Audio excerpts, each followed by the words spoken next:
Hey everyone, it's Leanne with Paper Heart Scissors, and I have the Simon Says Stamp July card kit. And before I went away this weekend, I started working on a project which used some of the beautiful pattern papers that were in the kit, as well as some of the hybrid ink and a couple of other matching colors, the Simon Says Stamp Mint and the Hero Arts. Oh, I think it's.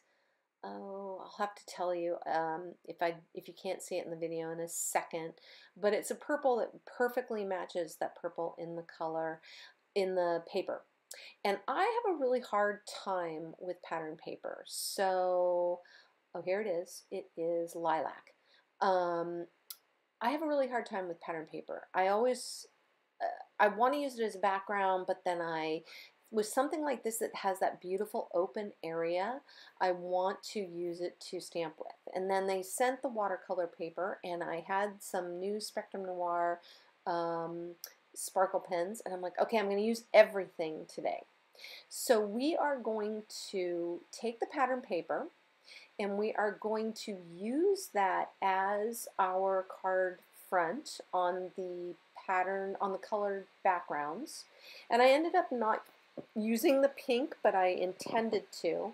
And I thought that I would use that open area of each one of, and kind of go for the bottom left-hand corner being very open with the sentiment on the right-hand side. Um, and you can kind of see, and then you have this nice strip that you can also use for another card. So I'm just showing you there how I cut them. And there's some extra pieces that you should also kind of stick away in your stash because they make really nice little pieces for sentiments.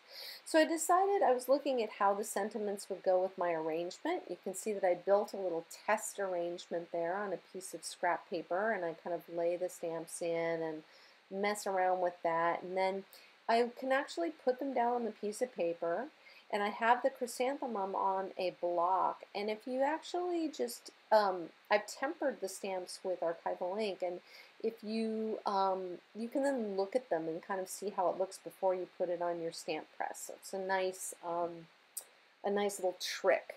You could do this in the MISTI too if you wanted to. I tend to just be old-fashioned many times, but I'm using that hybrid ink here, which really is quick drying. This is just ink for printing on top of things. It is archival, it's fast drying, and it has some pigment in it, so it actually kind of sits up on the paper. It's like the best of both worlds. You cannot use that to emboss, however. It is dries too fast for that. So I'm going to use some embossing ink here on the watercolor paper that's in the kit. And I'm going to take some Hero Arts Gold embossing powder, or brass, I'm sorry, this is brass. It's my favorite gold. It's not gold, it's brass, but I like it as gold.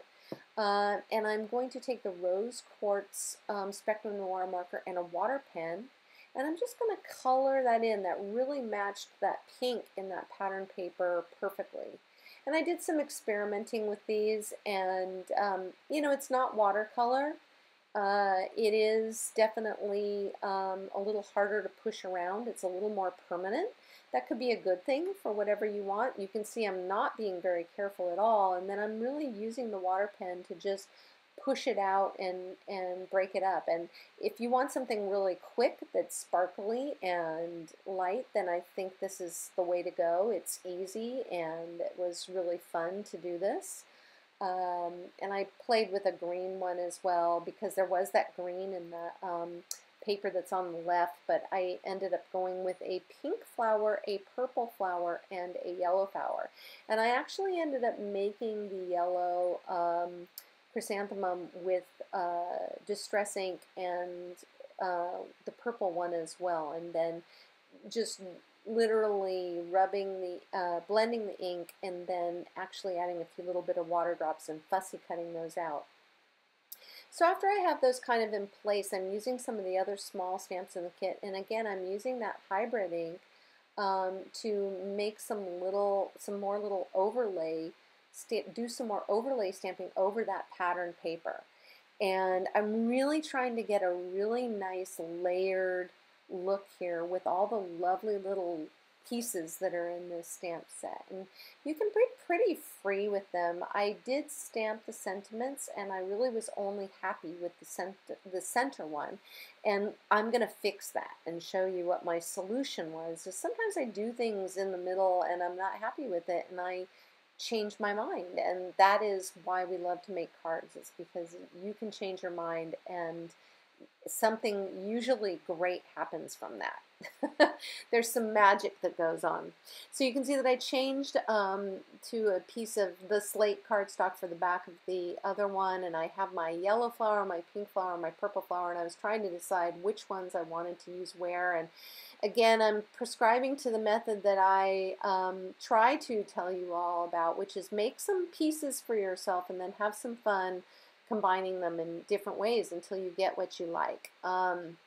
So I am stamping my leaves with some of that new Wow embossing ink, and I have to say I really like it. It seems to be very sticky, and it does a nice job. And again, I'm with my favorite Hero Arts brass embossing powder.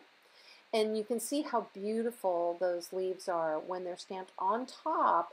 And, you know, very willy-nilly, no masking here, nothing fancy. It's because you have those two textures, you can go on top of one another, and it looks very purposeful.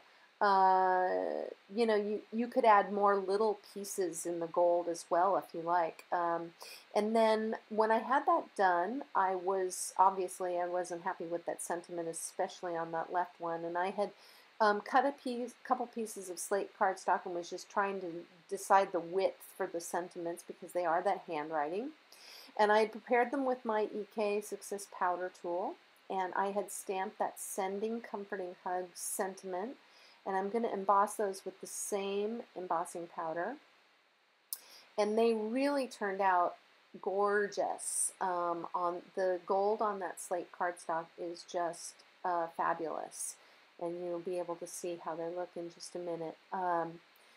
But I took a little excess off that end where my finger was. So there they are, so crisp and beautiful. And I'm cutting a little banner, fishtail end, but a little fishtail end on the end of that one, little banner end.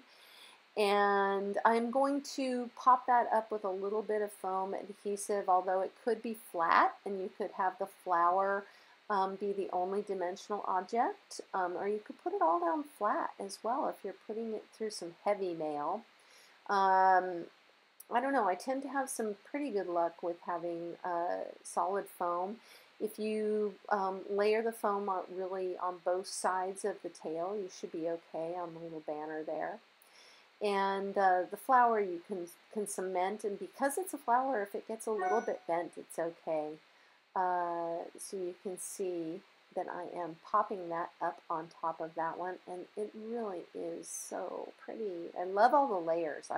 I'm loving making cards that have many layers of color and elements on top of them, and I think the more creative you are with your layers, the more personal the cards kind of become. So we have used just about every possible technique we can. We've embossed, we've layered stamped, we have done some watercoloring, and we're adding some sparkle. And there are the three cards, and I was like, well, you know, what's missing? I have a little gold heart for the center of that one. That could be anything that you've got in your stash. That was kind of just lying around. I keep a little bin on my desk for little extra parts and pieces that I don't use, and I'm really having trouble with this. I'm putting some perfect pearls, liquid pearls, in onyx black on this card, and I was having a lot of problems with this applicator, and I will tell you, you're going to see me make a mistake with it on the last card. I'm really happy with that. But if this happens to you and it gets sort of dried out, just squeeze the thing out into a piece of paper towel or get it a little bit wet. If you use a pin, which is what I just did, it works for a minute. And then you have jammed this globby glob of stuff back down into your applicator, and you will see what that does in just a minute. You're gonna, oh, there, oh, it just shot out. So now I have a big glob of that on my card, and I'm gonna have to fix it. So what I decided to do was I, I decided to work it into a larger circle, and then I'm going to add some other, I had these little gold and glitter hearts from, I think they were from Target actually, in my stash. But they could be anything. It could be a little, you know, gold jewel. It could be a crystal. It could be a pearl, whatever you want. And I just I added another sort of larger black heart. And then I added this other embellishment on top to kind of break it up, and it really did work out okay. So I'm saving my project on this one card, and I know that this happens to all of us at times, and we have to fix things, and sometimes happy accidents do happen. So you'll notice that I'm letting this dry a little bit, and then when you come back, you're going to see that I have worked on that card a little bit more, and there's going to be a gold heart in that bottom right hand corner. You notice that I added the center, there's the heart. I added a liquid pearl center to that yellow chrysanthemum, and I am going to add a couple of other little gold glitter dots there, and that is the final card, and it really doesn't look like a mistake. It almost looks like I anchored that little heart there in the bottom left hand corner. So again, I think this kit was fabulous. I love the pattern papers. I usually have a hard time with it. I did add a little bit of the Spectrum Noir clear pen just to the flowers. And I would encourage you to look at the other great inspiration that's out there for this kit. But, you know, picking one element and a color palette and really kind of working with that as layers and building those things up is a surefire technique to come up with a wonderful set of cards that you will be really proud to give away. I was so happy how these turned out. I love the gold on top of the stamping and on top of the beautiful pattern paper that is in that theme of the watercolor. So you will get to see all of the cards here in a second up close. And if you have any more questions, you can find me on my blog. You can see more photos there and ask any questions that you want. I hope you were inspired, and I will be back soon. We're going to do an ink comparison and talk about which inks are the right inks to use for what kind of projects, because I always get really confused. You can find me on the other social media above, and I will see you really soon. Bye-bye.